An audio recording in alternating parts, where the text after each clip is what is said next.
Subcommittee on Oversight and Intelligence will come to order. Without objection, the chair may declare the subcommittee in recess at any point. The purpose of this hearing is to identify divisive diversity, equity, and inclusion policies implemented under the Biden administration that the State Department must reform to meet America First foreign policy objectives. I now recognize myself for an opening statement. Good afternoon and welcome to the first hearing of the Subcommittee on Oversight and Intelligence in the 119th Congress.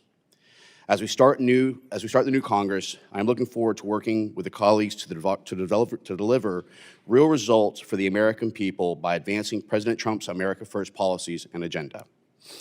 Over the next few months, through our State Department reauthorization deliberations, this subcommittee will work to identify areas of the Secretary's office or the S Bureau that must be reformed and reprogrammed to reorient the United States as a leader on the world stage while ensuring that taxpayer dollars are effectively used to bolster U.S. national security efforts.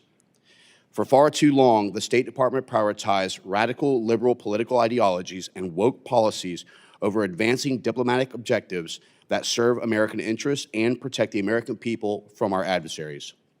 While the Biden administration was trying to figure out what pronouns to use, our adversaries grew stronger and more emboldened.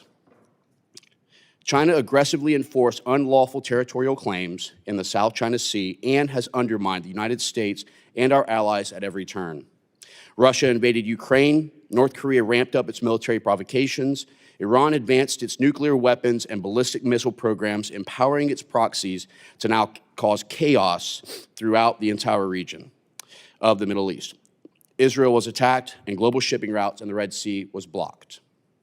Over the last 4 years, among others, the American people watched these foreign policy failures unfold and voted for real change and action on November 5th.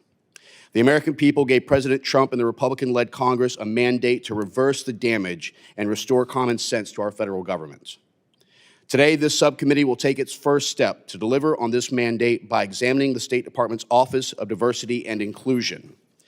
The Office of Diversity and Inclusion detrimentally influenced operations across the State Department by making DEI a core precept for promotion considerations within the ranks of the Foreign Service, granting passport applications the ability to select X as a gender, and using taxpayer dollars to fund numerous woke projects, including commemorating Black Consciousness Month with an event in which employees learned about the inclusive Afro-Brazilian culture through music and LGBTQI+ culture through Vogue dance in Brazil. That was a mouthful.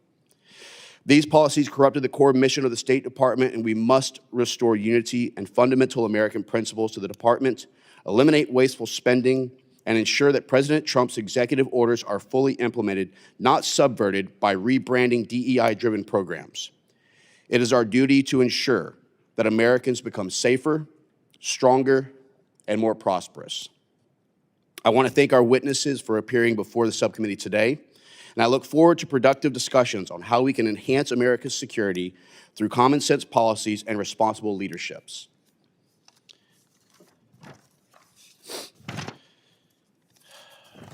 The chair will now recognize my good friend and ranking member, the gentleman from Florida, Representative Moskowitz, for any statements he may have.